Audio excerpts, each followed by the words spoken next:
Hello there. Welcome to the Self-Performance Strategies podcast.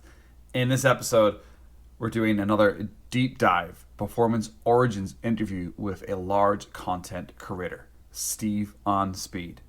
We're going to talk about his mission to help millions of people achieve financial freedom in their life. Less than me introducing it, and let's get straight into this episode. Welcome to the SPS podcast, the Self-Performance Strategies podcast.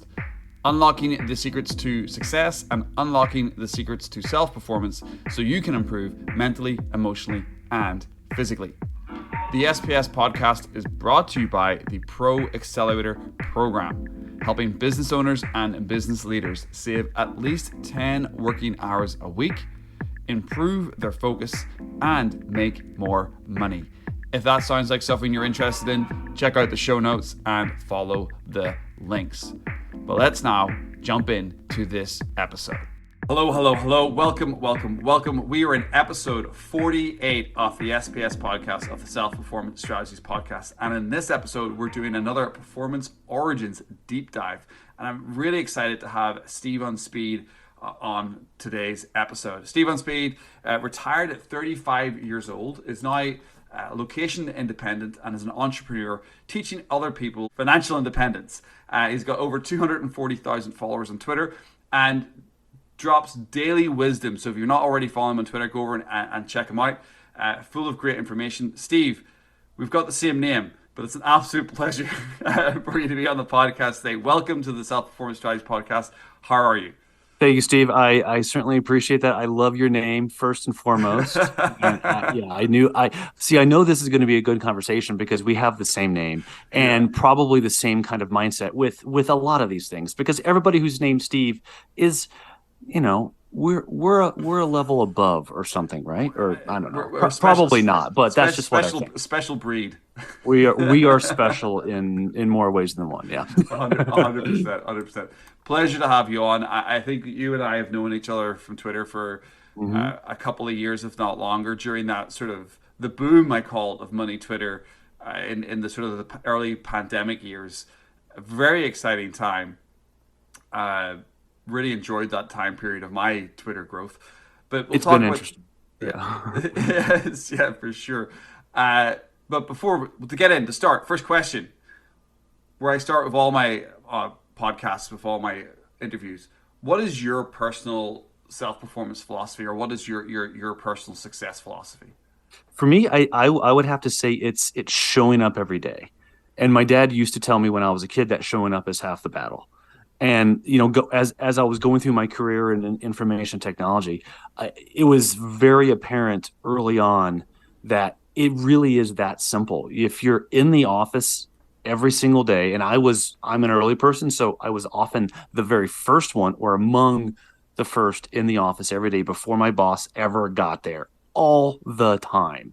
That makes a huge difference.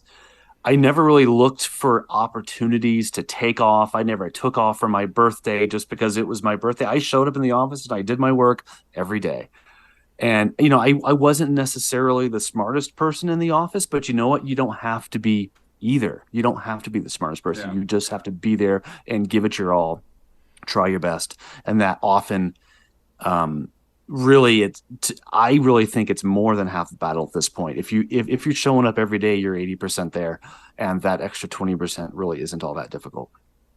Amazing. I 100% agree with that. I love that in a sense that has been driven in. And you said that was your father give you that nugget of wisdom. And was he similar? Was he a type of person who just showed up? Absolutely. Very, very rarely took days off. And you can take that to the extreme. I mean, you do need, a time away from work. So I'm not saying work 7 days a week. I'm not saying work 12 hours a day. That's not what I'm saying. All I'm saying is show up every day, put in a good day's work, and then go home and rest so you can do it again. But yeah, my dad used to always say that. It's really good. It's almost similar to the concept of no 0 days. Just keep bringing it, keep showing up, keep doing your best. That's really interesting. So if we go back into your story and we peel back to your success origins, like as I said in the intro, you got 240,000 followers on Twitter. you are financially independent and you live on a farm with your wife in Arizona, which I love the pictures that you share sometimes, and I've seen you've been on news articles about it and everything. It's been super interesting. But to get there, to get to that point, where did this journey of Steve begin? Where did this success and financial independence, where did it all start? It started with my hatred of working a 9 to 5 job. And when I say that, I don't hate the concept of 9 to 5 jobs. In fact, I talk a lot about this on Twitter, that you don't have to start your own, 8-figure business to build wealth and be financially independent. Most people build wealth with their 9 to 5s. Yeah. That's it. Yeah. Most people do, and there's nothing wrong with that. That's what I did too for the longest time. But I worked in IT, in information technology, and that's one of those career fields that pay you well, but it also drains the life out of you. So if I loved my job, I probably wouldn't be here right now. I would be living in a city and, working 5 days a week, 8 to 10 hours a day, just like anybody else would. But it was that hatred of just forced work to make somebody else rich day in and day out on problems that I didn't care about. Solving other people's problems all the time. I didn't care about them. I didn't want to spend my time doing that. And so that's really where the story of financial independence and early retirement for me begins. I don't want to do things that I don't want to do. And I know we're all like that. It always sucks to have to do things that you don't want to do. And sometimes you do have to do that. I do that too sometimes, even today. But an entire career of doing that, 40 years in the most productive age range for human beings between 25 and 55, I would say 65, I guess that's 40 years. That just wasn't going to work for me. Yeah, I get that.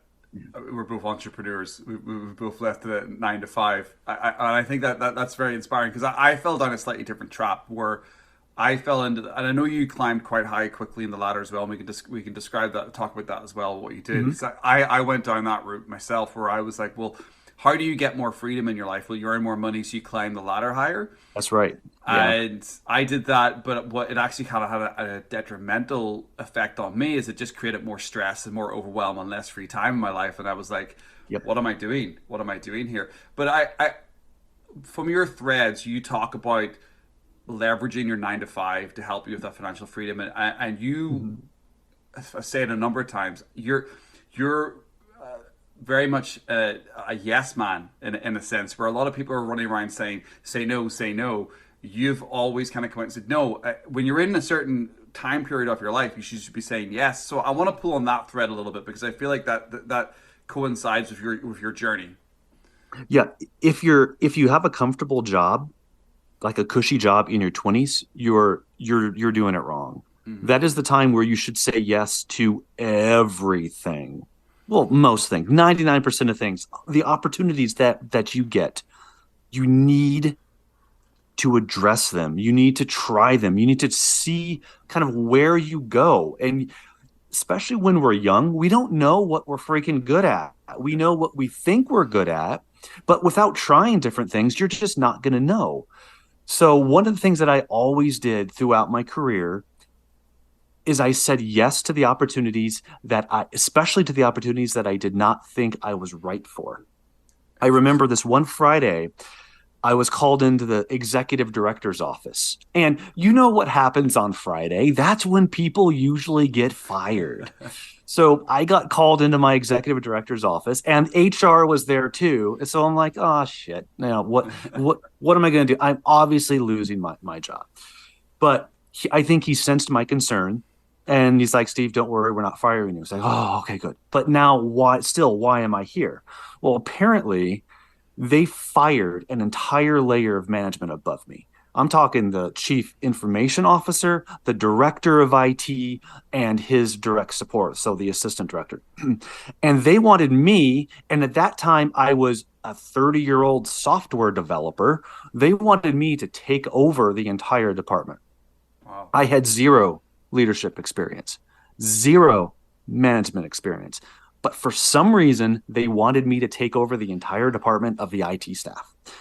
And I really wanted to say no because I wasn't ready. And it really was true. I wasn't ready. I had never done this before. But before I knew it, I said, sure, let's do it. And Yeah. it was a scary decision, but it was also one of those decisions that you learn a lot from. And they wouldn't have asked me to take on that role if they didn't think that I could do it. So kind of implicitly, the fact that they even offered me the position convinced me that maybe they excuse me, maybe they saw something in me that even I didn't see. Yeah. Like maybe I am more capable, maybe maybe I'm right for this next step. And if I said no, I would have been on the same salary trajectory, which granted, software development's, salary ranges are pretty good. So I still would have made good money. But saying yes to that opportunity, even though I didn't feel ready for it, put me on a different salary trajectory, an executive salary trajectory, where I was the director, and then I moved on from there, and I made way more money over the course of my career because of that one opportunity where I wanted to say no, but I said yes, and I figured it out as I went. That's great. Because you put those opportunities are put in front of you, and some people could crumble, or you Sure. could be thinking, well, that's going to affect my. I mean, you're in your late 20s or early 30s, and you might be still Yep. thinking about your social life or holidays or trips away. You might be in, still a young man mode. I know I was definitely still in young man mode at that point. I might not have made that decision. I don't even think I would have been mature enough for a company to offer me that kind of role. So good for you. But you make those decisions based on your current lens. And good for you for saying yes to that, because that's a big thing where you hear a lot on Twitter, as I already mentioned. You hear a lot around you. Oh, you should say no more often. No, say yes, because Say yes, yes, especially when you're young. yeah, So say yes to everything when you're young, and then start saying no, because that's when you get a feel for what's going to work. You just have that, you build that up in your mind where this is what I know, this is what I want to do, this is what I'm good at, and where I can make a lot of money.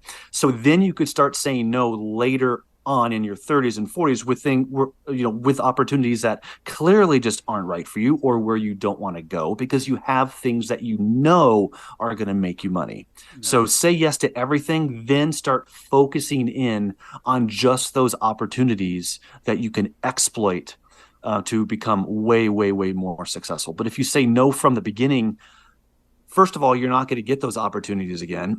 And second of all, you're not going to know what you're just naturally going to excel at. Yeah. It's that simple. You gotta try before you buy. That's right. Almost, Yeah, yeah, exactly. before you get Before you stuck buy. into something, try it. That's good. That's good. Because you don't know. I mean, I know there's a random story popped into my head there. There was a lot of the times people are going through university to be a surgeon, and they go like through a year and a half or 2 years of sort of like schoolwork before they actually have a scalpel in their hands. Yep. And then like Yep. 20 or 30% of the people drop out at the time when it goes to, hey, here's a scalpel in your hands, go and cut this cadaver. And then they realize, oh, I haven't actually got the skill set for this. So they literally just wasted a year and a half, 2 years of their life Right. on a career path when they weren't even suited for it. So how are you going to know you're going to be suited for something until you actually put the scalpel in your So hand you try. That's right. before you Exactly try? it. That's great. That's great. So with that journey, you would have needed to have a lot of high energy. Would have needed to been able to work long hours. You would have been able to be adaptable. So what struggles in your life or career did you have to overcome to be that sort of show up, yes, man, I'm going to take on this big role, and I know I'm going to have the mental energy and the physical energy to actually to smash this out of the park. What struggles did you have to overcome to be that person? For me, it was confidence. It was a Okay. lot of confidence. I, Going through my career, my early career, I saw people in high places, and they seemed to know exactly what to do. They seemed to know all the answers. Now I know that wasn't necessarily true. No, nobody's perfect, and a lot of times they only tell you what they want you to know. And when things don't go well, those things are brushed aside, and when things do go well, they want to make sure that that they were responsible for that. So that wasn't necessarily the whole story, and I know that now, but going through early in my career, it was kind of intimidating to see some of these people in higher places as managers, as directors and CEOs, or senior software developers, senior this, senior that, all that stuff. And it really was intimidating. And it's like, well, I have a lot of competition here. How in the hell am I gonna design my career in such a way where I'm gonna build experience, I'm gonna build skills, and I'm gonna get to that place myself? Mhm. But the more I went through my career, the more I realized that, one, if you just show up every day, like I said before, that's going to get you a long way. And two, it's really not that hard to look good, especially in today's corporate environment. There's so many complainers. There's so many people who'll just take off for no reason or duck out early, like all the time. Every now and then, okay, we all do that. I did that too. But all the time, you're just not there. You Mhm. don't try, you half-ass it. That's probably that was 50, 60, 70% of the people I worked with. So just like, even putting in 80% of what you're capable of, you are going to rise through the ranks. Yeah. And so it was way easier. So initially, my struggle was of confidence. How am I going to do this? But then once I started figuring out this really isn't all that hard, it may not happen quickly, but if you keep doing your job, it is going to happen. That made it so much easier to develop the confidence I needed to say yes to some of these opportunities and to put myself into the position of making some decisions that are going to affect business. It's going to affect $1 million decisions, and the more you do them, the easier it gets. But yeah, that's it. It has been an interesting experience, but it's been easier than I thought it was going to be, for sure. Yeah. Yeah. Similar sort of threads from my career. I definitely messed up my 20s, and I won't get too deep into that. This isn't my podcast about me. But in my 30s, from about the age of Mhm. 32 to 40, I think I got promoted or moved position like 9 times in 8 years because Wow. I showed up. Like I think the longest I spent in a position was about a year.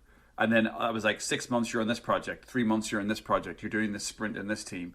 I got moved around, and there was three in between those 9 different roles. There were probably 3 to 4 different pay scales that went up, but I was getting moved around in the different things across 2 organizations. And I agree. That's what I'm saying. That I state that I became somebody who showed up. I went from being someone in my 20s who avoided hard work, who looked, how can I book this weekend off? How can I take extra days off? I was the kid trying to be the kidder. That's what I was in the 20s. I was like, how can I avoid all the big things, but then also get paid well? And then I get frustrated when I didn't get the promotions. Like, yeah, no wonder I didn't get the promotions because I'm a slithery guy trying to get out of all the work all the time. But then when I stood up and actually showed up, it just the doors just opened because you're right. Like 80-90% of people in a lot of corporate environments are just there to check in, check out, almost like factory work. They're drones, exactly. And I guess early on in my career, I probably was too, because I hadn't gotten all this figured out yet and how to excel. But yeah, when you're working amongst a bunch of drones, a bunch of people who are just mindlessly going into work and then going home and then repeating the process over and over and over again, I mean, it's not going to be hard to excel. It's not going to be hard to look good. It's not going to be hard to put yourself into the position to get promotions and raises. And getting raises throughout my career, I did switch jobs. I didn't switch jobs quite as often as you did, but I would say every 3 to 4 years, I was gone, man. I Mm, don't like long-term routine. I got bored. I needed yeah. something else to I, do. But the yeah, nice it was thing is, too. I only jumped in 2 organizations. I'll jump in. That was like I got moved within those organizations, so it yeah, wasn't like I was like jumping from different company to different company. I was getting moved gotcha. from department to Sure. project to different things. So I don't Yep. want to make it look like I was some sort of like job whore. Ooh, can I say that? Yes, I can. It's my podcast. It's very, very, very different podcast. Yeah, but every time I switched companies, the nice thing is I got like a 15 to 20% raise each Yeah, time. Screw these, 3 to 4% cost of living raises. I was getting sometimes 20% raises, because negotiating your salary is a part of the of taking a new job. It's just a yeah, part of the process. So it's easy to get raises and to get new opportunities when you move around fairly often. And that was one of the best things that I did throughout the course of my career to keep my salary going up, is just moving companies. And yeah, I would say I moved over the course of my career. I worked for about four companies, with like 20% raises at each time. So that adds up really quickly. It does. It does. That's brilliant. So let's talk about, before we jump in, I'm going to ask you some questions about your future, and then we'll talk about where you're going. But before Okay. we do that, I want to get to this financial independence, the sort of the leap that you made. What When did you decide to bail out of corporate? Like, how did you end up where you are on the map? Well, what was the train of thought that went through your mind to end up with this patch of land in quote unquote the middle of nowhere compared to where you probably used to live? What was the thought process around that? Well, like I said before, from the moment I set foot in the office, I knew that I couldn't do this Hmm. for 40 years. Hmm. And, at that point, I did not have all this figured out. But I think I was about 30 at the time. I was living in my house in the suburbs because I was a successful software developer. So I had the house in the suburbs. And I walked out to my garage and I instinctively just reached up to open up the garage door, and something stopped me. And I to this day, I still don't know exactly what that was, but something stopped me. And I turned around and I looked at what was in my garage. So on the left, I had my brand new Cadillac CTS. In the middle, I had my Yamaha R1 sport bike. On the right, I had my supercharged Corvette convertible. I had all these toys, these expensive toys that I thought was, what you Yeah. do when you're quote unquote successful. And that was the first time that I admitted to myself, I have all of these things that make me successful, but I still don't feel fulfilled. Something is still missing. Love it. Why? Why am I not feeling fulfilled even though I have all of these things? And at that point, still, I didn't put the pieces into place. I had no idea about financial independence, certainly not early retirement. But I just knew from that point on that I need to do something now. I need to do something quickly. And I really started to put those pieces into place when I met my wife. We had two combined salaries coming in. She was a rocket scientist, like actual rocket scientist. So we had two good salaries. In 2013 combined, we were pulling down about 220 G's. And Nice. that's good money today, but that was especially good money back then. So we had a decision to make. We could either live like rock stars, vacation homes, nice cars, whatever, expensive dinners, live like we are quote unquote successful, high paying professionals, or we can save the vast majority of our money and quit our jobs and do something we actually want to do with our time. Obviously, we chose the latter. And that really helped me solidify the fact that yeah, this is going to work and it's going to happen. It's not a might. It will. It was only a matter of when. Mhm. And then I I think it was December 23rd of 2016 was my last working day of my life. And it was the best Christmas gift that I can ever give myself. That's awesome. I love that story. I love that moment. I love the fact that you can call back to that moment where you're standing Yep. in the garage, you turn around, you're seeing all the signs of wealth, all the rewards, and you're like, hmm. Yeah, what's Yeah, going on here?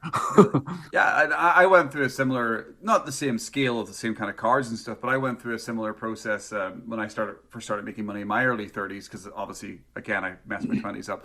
But I went out and bought all the thing, got a new car, bought Oh a yeah. new computer, bought like DJ equipment and stuff, all the stuff that I had on my list of things that I wanted to buy at that time in my life, and I bought everything. And I had everything that was pretty much on my wish list. I'm not a big wish list, and I'm not like a guy who wanted like a $10 million house and a Ferrari. I was like, I want Yeah, me either. this practical stuff that I wanted to use. So I went and spent thousands of dollars on decent equipment and decent things in my life. And I just remember about a month after buying all this stuff, being like, I thought I was meant to be happier having this stuff in the house. And I was like, this doesn't. and at the same time, I was into Stoicism, and there was a lot of that sort of happiness doesn't come from external things; it comes from within. Yep. And there was a lot of Yep. connections that I made mentally, like reading Stoicism around at the same time, because I was at the start of my personal development journey. I was at the start of that growth into my corporate roles, earning decent money, and I think it was the first time in my life, and it was happened about 2013, maybe 12, around about the same time as you, that I had money, went out and bought everything that was on my list, and then realized this isn't the way. Yep. Exactly. Stuff just isn't it. And I it's not to say, I mean, if you're listening to this podcast and you have no interest in early retirement, I mean that's fine. The point isn't to quit your job. The point isn't to retire early. But I would say the point is to the financial freedom Yeah. is the goal. Early retirement does not need to be your goal, but financial freedom should be your goal. And the reason is once you are financially free, you have so many more opportunities. You have so much more flexibility. If the company you work for gets bought by another company and everything sucks, guess what? You can quit tomorrow and not worry about Yeah. money for a single second. And that freedom is indescribably awesome Yeah. when you can do that. Mm-hmm. You have so much more control over every aspect of your life, even if you decide to continue working. So don't focus on the early retirement. Focus on the financial freedom part of this. And then if you do want to retire early, that's fine. You have the option to, but you don't have to. But you can control your life. You can control your time way, way easier if you are financially free. Yeah, you can swing for the fences in different areas of your life. Exactly. I'm not in the same financially free bracket as you, 100% not. But I know that I created enough financial freedom to actually step out from underneath a corporate paycheck. Yep. Yep. Because I don't Exactly. I don't have the quiet life of desperation. I'm not living in a $4,000 $5,000 a month mortgage. I haven't got $1,000 truck payments or an Audi sitting in my driveway with a 3-year lease. Yep. Yep. Those things I thought I wanted, but I don't. So I live stoically, quote unquote, financially, but that gave me the ability a couple of years ago to give a go at being an entrepreneur because I wasn't handcuffed to like, oh, I need Mhm. $6,000 $7,000 a month to come in to cover all my glamorous expenses. I was like, I don't even need half that. Because I set my life up in a way that I provided that opportunity, and what you're talking about, the freedom to to say basically fuck you to an organization when you don't no longer like working there, and you know that you can, and you have a skill set or a side hustle or other things on the side that you can then rotate into. It's a blessing, an absolute blessing. The amount of stress that you don't have because you have that freedom is brilliant, and I can tell that you tapped into that. Oh yeah. Yeah, and that's what I enjoy most about my lifestyle now is the ability to get up when I want, go to sleep when I want, do pretty much whenever, what I want, whenever I want. I could jump on a podcast with you in the middle of the day on a weekday, and I don't have to call in sick. I don't have to see if there's any work I have to do. I just schedule it and I do it. That element of control is just indescribably awesome. I love it. I say I love it a lot, but I love that because I have this idea, and I took it from another very successful coach and entrepreneur called Dan Sullivan, and he talks about the four freedoms in life, and you expand on them, and I think it's a massive pillar for me thinking about this is expanding on your freedom of time. That allows you to expand your freedom of money, that allows you to expand your freedom of relationship, that ultimately allows you to expand your freedom of purpose. Now, we are expanding all four of those pillars all the time, and it's not quite sequential. But the argument that I have, or the point I want to make, is your freedom of time is really around your freedom of money. Like once you're able to create time freedom, you have the ability to work on creating money freedom. And then when you have more money freedom, you can choose who you work with. You can choose what you do during the day. And then that allows you to tap into your freedom of purpose. Because when you're working for somebody else, you're not working on your purpose. That's true. You're working on Yep. somebody else's purpose, Yep. which can be good for you for a certain period of time in your life. but ultimately you want to be expanding your purpose. That's right. And money is just a tool. Money enables a lot. And when people say money isn't everything, I understand what they're saying. Don't sell your soul for more money. Mm-hmm. That's the idea. And I completely agree with that. I am on board with that. But money, you really do have to focus at least somewhat on money, and Yes. that's increasing your income and decreasing your expenses. That builds wealth. That enables time freedom. That enables you to explore what your true purpose is in this world. But when you don't have the money, unless you're a monk, right? When you don't have the money, when you don't have money living in the first world, living in the industrialized world like you and I, it's just not going to be easy. You're going to be too focused on where that next paycheck is coming from. That's a bad position to be in. So money isn't everything, true, but money really does enable I would money enables your ability to do what you were meant to do. I guess I'll Yes. say it that way. I think there's another way to put that is you cannot self-actualize if you're working for somebody else. If you don't have freedom of location and freedom of money, how do you actually self-actualize? How do you get in touch with your inner self? How do you become who you're meant to be if you're tied down to other people's Yeah, schedules or other people's ideas? couldn't agree more. Absolutely. Yeah. So with that said, you've got 240,000 followers on Twitter. You've got a blog. You've got an email list. You're living off your retirement fund, as far as I'm aware of. We don't need to get too deep into that. But you've created this fantastic life for you. If I could give you a realistic but magic wand, where would you like to be in the next 12 to 18 months with your life? Realistic but magic wand. Where would you like to be with your focus or your freedom or your Twitter or whatever that is? What's the future for Steve? That's a good question. And I always think about that. And it's like where can I go from here? Everything is going so well. How much more can I really ask? And one of my goals is to reach 10 million people with the message of financial freedom. That's one of the things I needed early on in my life. I didn't know about financial freedom, and I certainly didn't think that I was going to be able to achieve it. But once I realized that, Mr. Money Mustache was a great Yes. indirect influence for me, because he and I mean, I connected with his story. He was a software developer just like me. So I want to be like the Mr. Money Mustache for as many people as I can. And that's why I've focused so much on growing on Twitter. 240,000 now. I mean, this is really, I'm on a road to 1 million on Yeah. Twitter. That's like I mean, I will eventually get there. Hopefully within the next 2 or 3 years, maybe we'll see what happens. But I want to be, the only thing that I can really ask for at this point is to be a positive influence in people's money life, people's financial life. That's what I want to do. And I'm writing a book this year for a major publisher called Wow. Millionaire Habits. And that's where I talk a lot about what we're talking about here, maybe a little bit more investing kind of topics in that book.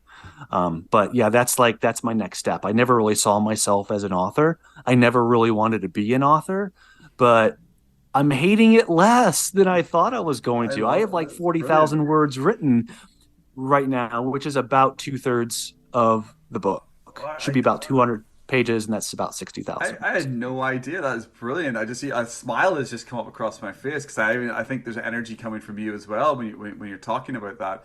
But that's great, and I think with the amount of content that you put out on your blog, on your email list, on Twitter, it's just a natural progression. It could be a natural progression for a lot of people on Twitter who are constantly delivering high standard of content. So I'm really excited for you with that. So how did that? Let's tap into that. So how did that come around, and how's the journey going? I mean, what's how excited are you about getting that done and becoming like a celebrity author for money. Well, they reached out to me and said, "Hey, Steve, do you have any interest in writing a book?" And I go, "No, thanks, though." And then sort of dropped for a while. But then the idea kind of percolated back in my mind for a few days. And so I reached back out and I said, "Well, okay, why don't we talk about this? Because this might be the next step for me to get more opportunities. Again, going back to saying yes to opportunities more than saying no. Yeah. I initially said no. I thought better of it and says maybe I should say yes. I have a good feeling about where this is going to go, what this will enable me to do in terms of the number of people that I can reach." So anyway, went back and we worked something out. It's been a very interesting process, and I'm not yet at the worst of it. So writing the book initially, that's one thing, but now the editing comes. Yes. So that from other authors, they pretty much 100% uniformly say the editing sucks. Yeah.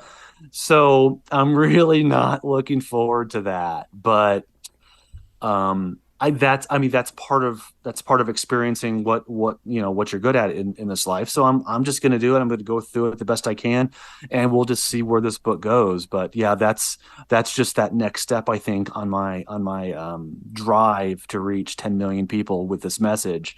I think I needed to do the book, and I'm glad that at least at this point, talk to me in another 6 months. But in this point, I'm glad I said yes. That's brilliant.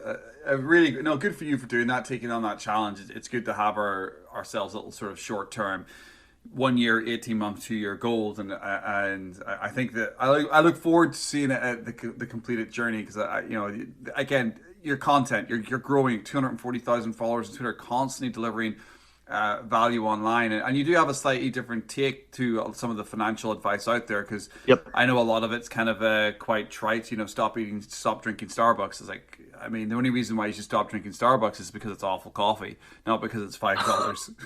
I tweeted that 3 weeks ago or something like that. Yeah. Yeah. And yeah, the latte factor thing. Yeah. I mean, don't think small. If you think that stopping your Starbucks habit is going to make you rich, that's small thinking. That's not going to do it. It might save you $700 a year. I think I did the math at one point, and it was about $700 a year. It's about that, yeah. It's like, okay, well, that's probably not. I mean, yeah, it all helps. It all adds up. But man, if that coffee or whatever it is what gets you out of bed in the morning, gets you going, gets you to the office or whatever to help you do a good job, fuck it, just do it. Yeah. Buy the coffee.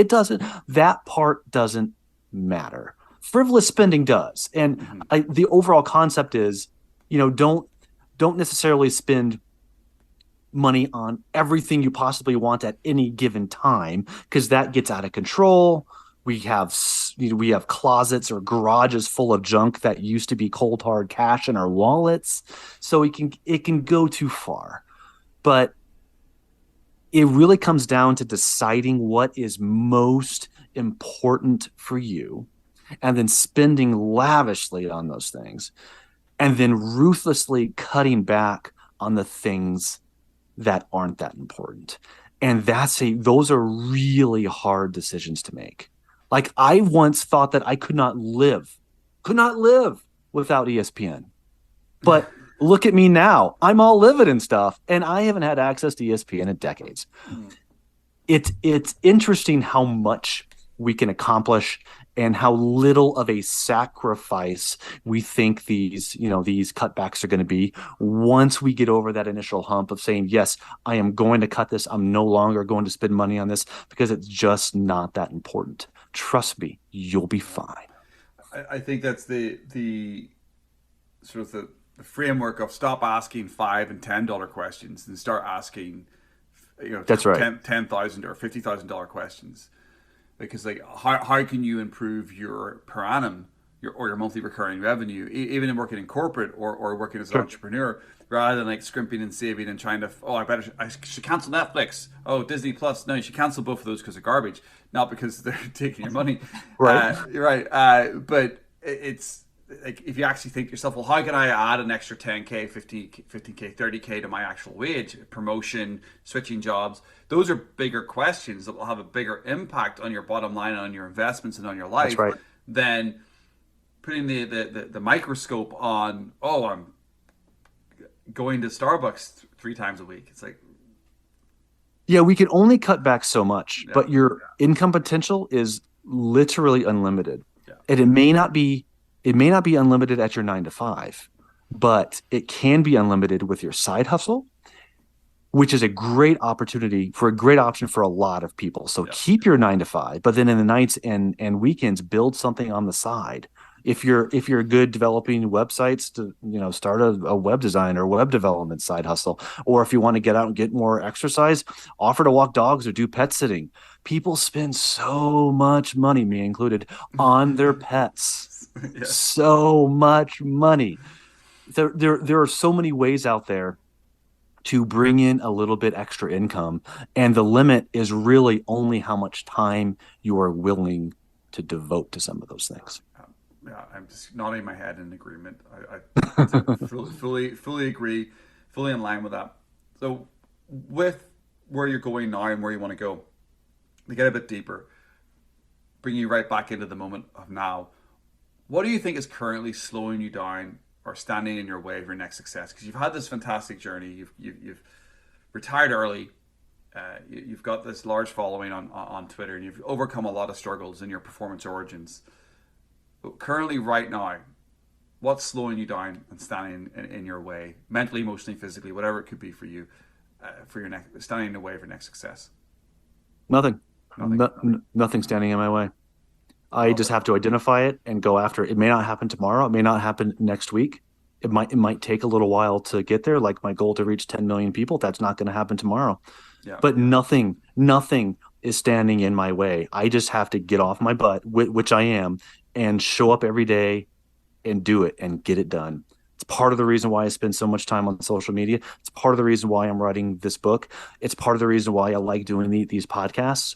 It gets the message of financial freedom out there, and it really does make a difference.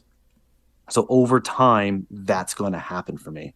So the easy answer, like I said, is there's nothing standing in my way, and I will not let anything stand in my way.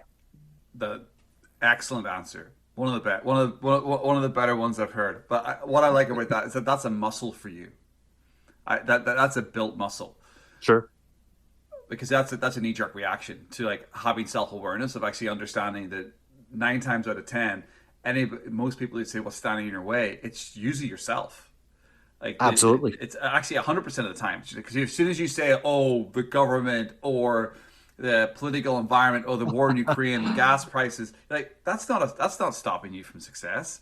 That's right. So the things that are stopping you from success are usually mental, emotional, or physical internal barriers or limiting beliefs or upper limit issues, whatever way you want to frame it, that you're putting in front of your way. And I loved how quickly your knee jerk reaction to that was, no, there's nothing in my way because I won't allow myself to get in my way. That's right. That's the bottom line. And I think if we all start to believe that, you might be surprised at how much you could accomplish even within the next year. If you tell yourself there are no roadblocks. I'm going to jump over every barrier and I'm going to get over it and I'm going to continue moving forward. If you keep telling yourself that, I mean, dude, this stuff is mental. 99% of Yeah, success in life is mental. If you don't believe you can achieve something, you're not going to achieve it. But if you believe that you are, guess what? You are. I mean, yeah, I'm not gonna be able to. I'm not going to be a professional soccer player or football player or baseball. Yeah, that's not realistic. You have to be realistic with this stuff. But if there's something out there that you can reasonably achieve, there should be nothing that will stand in your way if you want it bad enough. It's yeah. just that simple. You be unrealistic, realistic, to be unrealistically realistic. I That's think right. is Yeah. the, like, you could go big. Like, for instance, one of my goals of my coaching business is to 10x. I don't want to use the phrase 10x too much because it's a bit trite and Grant Cardone, work harder. That's not really what I'm saying. It's 10x in the sense of I'm currently doing six figures. I would like it to do a million at some point in my life. I'd like Yep. I Mhm. what would it be like to actually have a business that brings in seven figures in a year? And who do I have to become to create that? And it's not necessarily about working harder. It's actually about improving my mental, emotional, and physical standards. It's about raising uh, my ability to get shit done and not let myself get distracted or spiral off into bullshit. So I when you were talking about just like getting to it, showing up, getting it done, I was like, yeah, I'm nodding my head because I know that I'm the only thing getting in my own way, and there's things that I'm currently doing in my business, and I'm a performance coach, and I help people get through this shit. But yet I I know mentally it's the odd thing that I do. I'm like, oh, I did. I'm putting that mental barrier up in my life, and I love that refreshing sort of like knee jerk reaction that you had. I've already mentioned that, but it was just very concise and to the point, inspiring. Steve, I like it. I like it. Totally. Yep. Appreciate that. Giving me energy. I appreciate it. I Awesome. appreciate that. So yeah, as we're rolling on here, I've got three or four questions here just to sort of wrap up. I mean, they're not quick fire questions, but they're sort of a little bit more kind of off your journey and off your story and just sort of a Okay. general conversation on a few things. Sure. So if I was to ask you in general when it comes to maybe even Twitter or finances or anything that you want to discuss, what is a contrarian view in your world? And it could be do with personal development, or it could do with finance, it could do with Twitter. But where do you push back against the norm? Where's your contrarian view, the big one that you really plant your flag on? I think a lot of people, and this is advice that I'm sure every single one of us have gotten at some point in our lives. Follow your passion. I Yeah. push back on that a lot because typically our passions don't pay the bills like our strengths do. It's just that simple. Yes, there are exceptions to that rule, but by and large, our passions are more creative usually, and our strengths are more analytical, they're more technical, like marketing, like accounting, like computer science, rocket science. I mean, these things are what companies pay for and pay handsomely for in some ways because those things are not easy. And I think we get ourselves into this position where if we think that we should follow our passion, we also think that jobs should be fun, that we should enjoy going to our jobs. And yeah, that's great when that happens, but your job is a means to an end. That's how you earn as much money as you possibly can, so you can achieve financial freedom as early as you can, so you can spend more time on your passions on the side. And when you get yourself into that kind of situation, you can leave work aside. You could leave work and then pursue your passion without having to earn an income from it. I would not be in the position I am today if I followed my passion. My passion is photography. I still love photography. And one of the reasons why it is still my passion is because I didn't follow it. I don't have to go out and photograph something for clients and hope that they like it or get the framing exactly right or the colors exactly right. Yeah, I want to do that just naturally anyway, but I don't have to make a living off of my photography passion. I just get to do that because that's what I like to do. And that is such a freeing experience for me because my passions continue to be my passions. My strengths continue to be my strengths, and my strengths, the income that I got, that I earned from what I was good at, which was computer science, writing code, enabled me to be in this position now where I could pursue my passions pretty much all day, every day, and not have to worry about making a single dime from them. Yeah, I think that's really good advice. I think that I agree with it in the sense that a lot of people are looking for their passion, and I'm like, or their purpose, and I'm like, I think you create it. I think you become more passionate about the things that you put effort into. Mm-hmm. I have a passion for DJing and electronic music. I'm certainly not making a career out of that. And mainly because I don't have the skill set. Because you think of any international DJ, you go back 30 years ago, they would have been lead singers or lead guitarists in a band. That's Yeah. how good they are musically, because they're producers and DJs now. And I think a lot of people have this concept that a lot of top DJs just press buttons, and like I'm afraid they don't. They're actually very talented A people. little more than that. Yeah. A little more than that. Yes, there are the odd people who get through, who pay money, and there's always charlatans in every industry. But when I actually got to a certain level, I was trying to actually make that a career in my 20s. But when I got to a certain level and I started hanging out with actual musicians who were DJs, I suddenly that was the moment where I actually realized this is just a passion for me. This is not a skill set. It's like being Hmm. good at something and then going like thinking you're good at basketball or soccer or whatever, and then you go and play with an actual team at an actual level, and you're like, hold on a Very second, different. Yeah. this is very different. And yeah, so that idea, and if I had stuck with that passion, be like, no, I'm going to become a superstar DJ, even though I don't have any real, like, yes, I could have got somewhere with it. I'm sure I would have done with the determination I have, but I'm fighting against my natural talents. My natural talents are in leadership, they're in organization, they're in project management, they're in speaking, they're in coaching. Those are my strengths. So where am I making money? Based upon my strengths. Now, am I passionate about coaching? Yeah, I am. It's a passionate thing. I could do this job for the rest of my life, 100%. Could I write content for the rest of my life? Yes. But what am I really passionate about? I'm passionate about UK soccer and a certain football team, and I'm also passionate about electronic music. But I don't talk about either of those things on Twitter, and I certainly don't make a living out of That's them. right. That's the key. That's great. I really like that. I really like that indeed.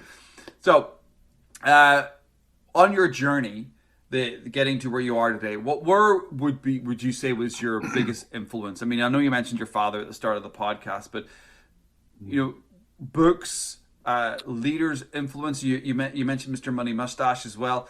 Well, you could even just answer those two people again. But who's really left a big impact on you? It was a certain type of philosophy or idea, or certain people. Who's been your biggest influence so far in your journey? Boy, that's a good question. I mean, the honest answer is my dad.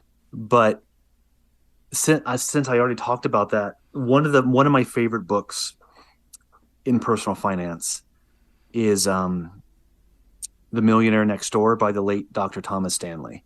Okay. Once I read that book, and it's the numbers are outdated now. It's kind of funny if you were to read that book now with, the salaries he would talk Yeah. about and what things cost, but the concepts are still the same. And that was my first exposure to the lie that most millionaires inherit their wealth. That Interesting. is not the case. That has been soundly rejected by study after study after study. Yes, we all get help. We all get a helping hand. Well, most of us do get a helping hand. But because somebody gives you a helping hand does not mean that you're not self-made. That does not mean that you have to come from an affluent family or live off of daddy's riches. That's not what most millionaires do. And it's that simple. And if you read that book, The Millionaire Next Door, it goes through this process of how most millionaires live their lives. They're not living in the house on the hill and driving around in these lavish cars, taking expensive vacations. High income people do that, but not necessarily wealthy people. And the difference between high income, and actually having a high net worth are very, very different. And Interesting. that book teaches you to recognize the fact that just because you make a high income does not mean you're rich. Yes. That is such an important concept to keep in mind. And that's what really set my mind straight, that even though I did make a high income as a software developer, that doesn't mean I was building wealth. That doesn't mean I was rich. It just means it meant a lot of money was coming in, but also a lot of money was going out. And when you do that, nobody's getting rich. Nobody's achieving financial freedom or retiring early. That's not how this works. So if you have not read that book, add that to your list today. Again, the numbers are outdated, but the concepts still apply. Yeah, I think I saw something on Twitter the other day where someone mentioned that where new stats are coming out like 80% of current millionaires in America or higher, I can't remember what it was, were were not inherited that money. So that's like 8 out of 10. You get 10 millionaires in a room, and 8 of them have actually worked for it. Yeah, Where if you were to ask the layman on the street, go out with a microphone, like those TikTok people do, like, hey, ask a question. I guarantee you, because people have such weird, warped ideas around millionaires and money, that people are like, oh, yep, they inherited, or they came from a higher social economic background, which possibly could be true, but sure. the fact that most people have actually made that off their own backs is, it's almost like a secret that doesn't get spoke about enough when it comes to money. Yeah, it's strange because the studies they're all over the place. All you have to do is Google. They're literally all over the place. But people don't want to believe it, I think, because it gives them an excuse. It's like, oh, Uh, I didn't come from a wealthy family, so therefore there's a reason why I'm not a millionaire. But when you think that way, that's a very poor mindset. That's a limiting mindset. yeah, And it's sadly it's based on something that's just not true. I think in the past, there was more of an element of influence, generational wealth handed down over and over and over again throughout the generations. But today, that's just not how it works. And that's a good thing. That means that even if you didn't come from a wealthy family, even if daddy isn't super rich, you can still build wealth and you could still do this. Don't let the thought of you have to inherit keep you from busting your ass, working hard, working smart, so you could be a millionaire yourself. yeah. I think one of the things I want to pick out there when you talked about the fact that the reason why it's not common knowledge, or the reason why it's almost ignored, is the fact that you're 100% right when you say that. It's when you get a fact that obvious, a truth, where it's really on you. Like the data is saying Exactly. you're not a millionaire. Well, you know what? That's kind of your fault. Uh, and I think that really probably pisses a lot of people off. A lot of people like, all right, like I'm not willing to accept Absolutely. that. Yep.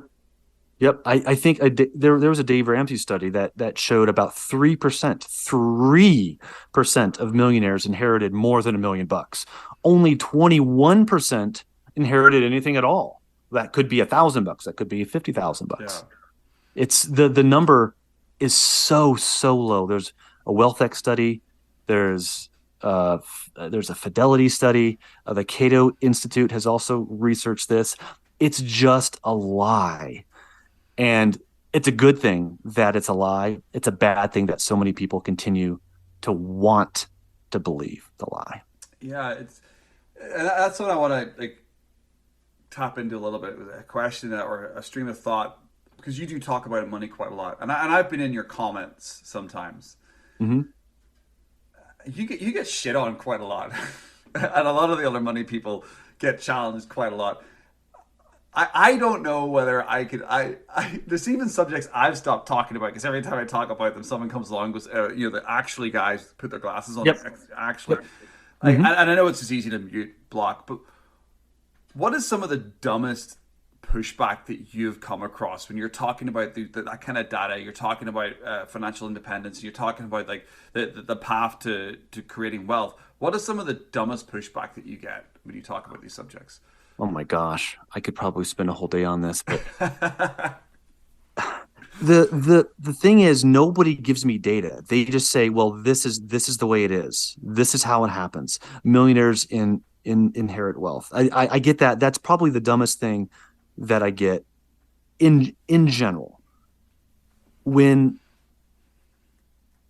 I ask a question on Twitter, like in one word, what separates the rich from the Yeah. poor? And there 90% of the answers are pretty good, but there's always the inheritance people, the daddy's money, the nepotism, the evil, Yeah. those kinds of answers. And that's the problem is there are evil people. There's no question. There are evil rich people. I'll say it this way. There's no question about that. Mhm. And when somebody is evil and they're rich, we tend to hear about it on the news. And therefore, we draw this picture in our heads like, every single day we're seeing what this rich person conned somebody into doing or what that rich person did. And we just naturally assume rich people are evil. when you go to the grocery store, there's millionaires in the same they walk among us. They shop at the They same walk stores. among us. They're not, yeah, they're just regular. The vast majority of millionaires are just regular people. They're Yeah. not evil. There are rich evils and there are poor evils. There are middle class evils. Evils are all over the place. Yeah. You tend to hear about the ones who are rich because that brings eyeballs to local news stories, but that also doesn't tell the whole story. So that is probably the dumbest thing that I hear on Twitter. But yeah, I get a lot of hate. Oh my gosh, a lot of hate. Yeah. 2 weeks ago, somebody commented word for word, Steve, please die soon. What the Kid you fuck? not. Steve, please die soon. And I mean, the comments get so outrageously weird / stupid that they're easy to ignore. And I don't block very many people on Twitter. If you like repeatedly just try to pick arguments and stuff, yeah, I probably will block you. But I actually feed on the hate.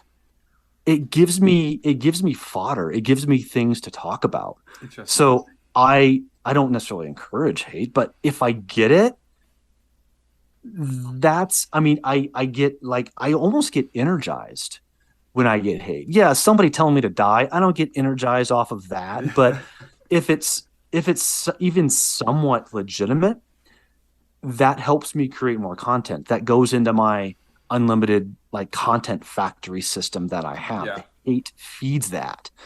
And so that I think that's one of the reasons why I don't block a lot of people on Twitter unless you're really bad. And I really don't mind the hate because I could ignore it, but I could also take from it and produce more content to push this message of financial freedom forward. Yeah, smart. I mean, I do use feedback, or when people are snarky underneath my threads. Sometimes I look at that and be like, I'm not going to engage that person, and that comment's dumb. But when I take a bit of a step back and see what they're saying, I'd be like, you know what? I could actually probably make my thread or my tweet better because of that feedback. Now, I'm not going to engage and have a conversation with them because they're idiots. They're and a lot of these people want you to engage with them, and then the next thing you know, they twist your words and Bingo. they bum. Oh, I got one. They're like, oh yeah, I got a big account. So generally, I ignore. The odd time I'll throw a little bit of sass back at someone say something dumb. Me too. And then I'll ignore. But I actually find it helpful because I've actually been, oh, you know what? Even though that's a very rudely put comment, there's a little bit of a nugget in that comment that would probably make my point a little stronger or hit on an emotional trigger that will actually help me going, maybe help the tweet go a little bit more viral in the future. So I do like that. There are some subjects that I stopped talking about because I just got fed up with dorks basically, and it's stoicism. I've stopped talking about it because there's a lot of gatekeepers in a lot of bros, a lot of people on Twitter that think they're some sort of stoic expert, or they're the bro side, and then they criticize a more of a sort of a light touch or what I'm saying. They're a bro stoic. So when you come in with the actual facts, they're like, "Oh, it's not stoicism," and I just got bored of it. So I actually, even though I love stoicism as a concept, as a major cornerstone of my life, I've actually veered away from talking about it because I'm just bored of the conversations below the tweets. I get that. Yeah, I'm just like, thanks very much, but no thanks. And just like I've moved away from it. But I want to pull back just a little bit because when you were talking about evil, wealthy people, there was two things in my mind that I put aside, and I wanted to circle back in with them from my own experiences, and we can quickly talk about them. The first one for me was when I was working in sales. The people who had money were actually the best clients, and it wasn't because they spent money with me. It's because they were more relaxed. They came in, they were going to be spending $5,000 on suits, and they hung out with you. Where the people who didn't have money, who were climbing to be in this luxury bracket, who were stretching to spend $1,000 on a suit or $2,000 on a suit, they were really difficult. Yep. They made you work for your money, and they were often rude, short with you.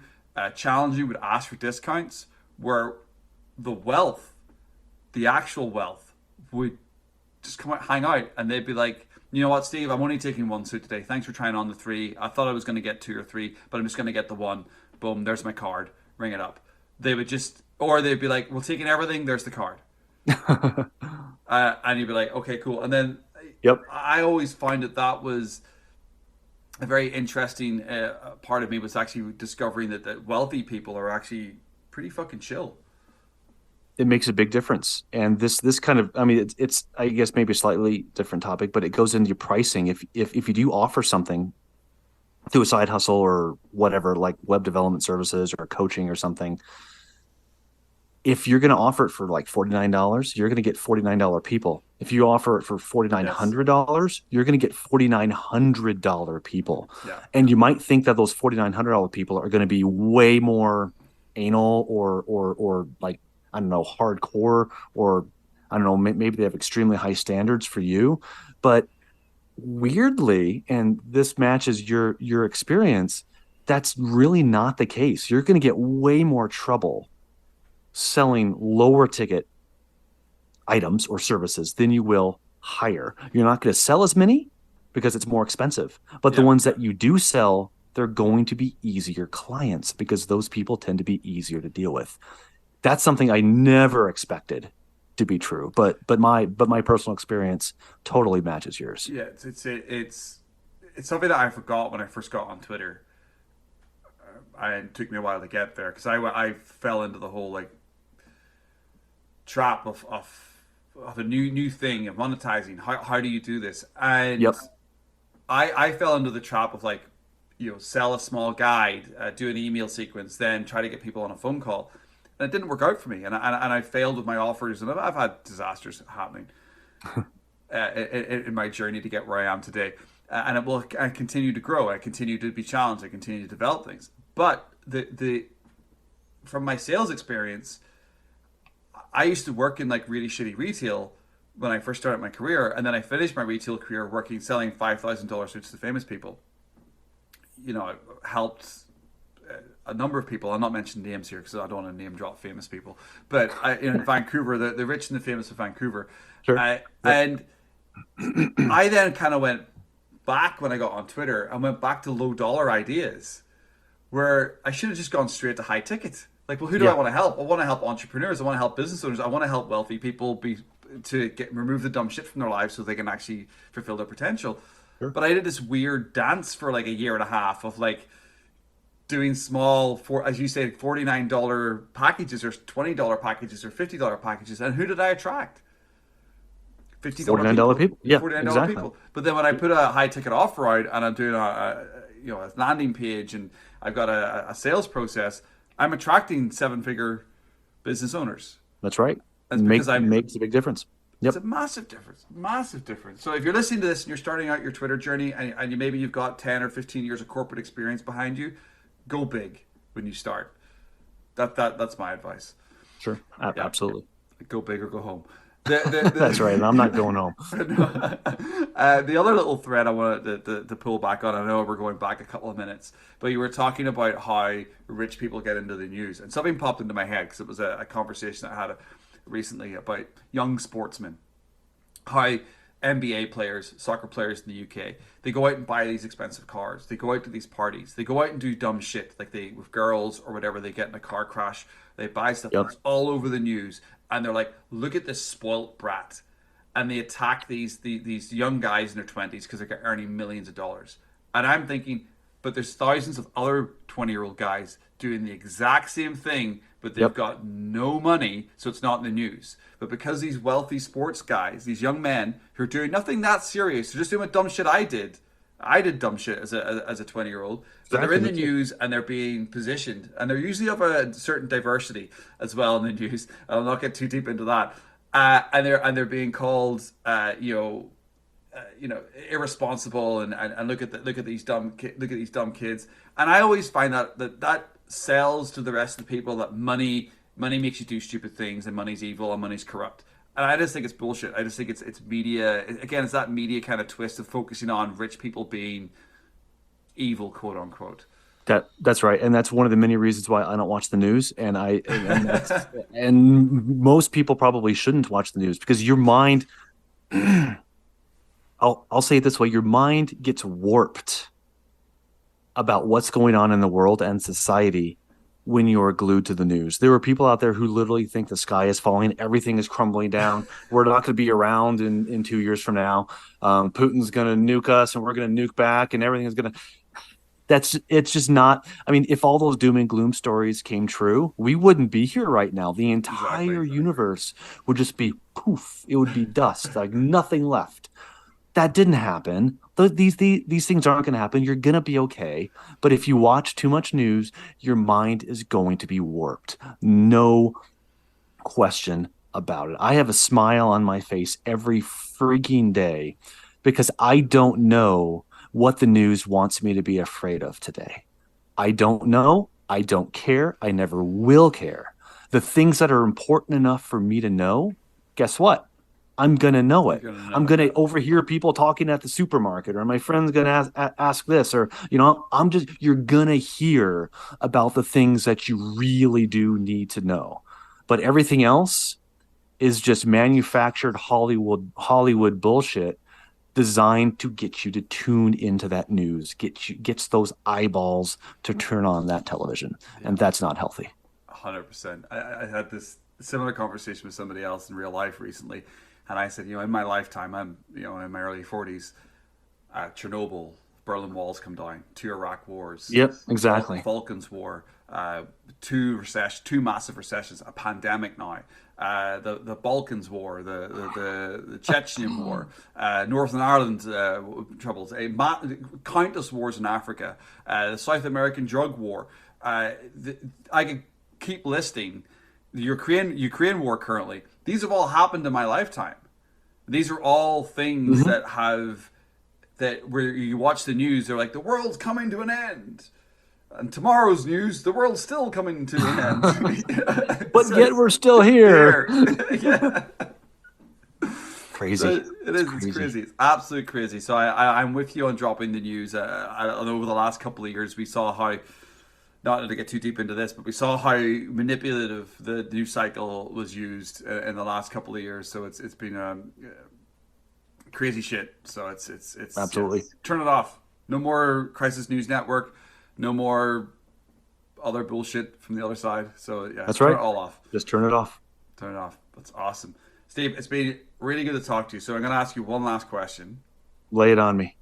If you could get everybody in the world to wear a printed T-shirt for one day, what would that printed T-shirt say? I hate mint ice cream. Boom, done. I don't need a breath freshener with my dessert. I cannot stand mint chocolate. So that would just make me just thrilled beyond belief. Nothing about financial independence. Nothing about the success journey. Nope. I hate mint ice cream. I hate mint ice cream. That's what I would do. I love it. Absolutely love it. Steve, is there anything that I should have asked you that I didn't ask you?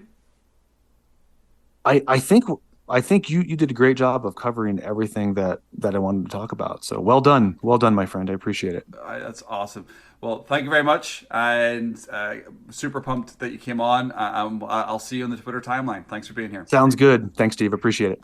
That was the 48th episode of the SPS podcast. Obviously, I will put all of Steve on Speed's information in the show notes. You can go check him out, click on his links, and go explore everything about him. And also, you can do the same with me. You can check me out at Steve Timoney on Twitter at STEVETIMONEY, and also at StephenTimoney.com. It's StephenTimoney.com. Thank you very much for tuning in. Thank you very much for listening all the way to this outro. I deeply appreciate you, and we will speak to you in the next episode of the SPS.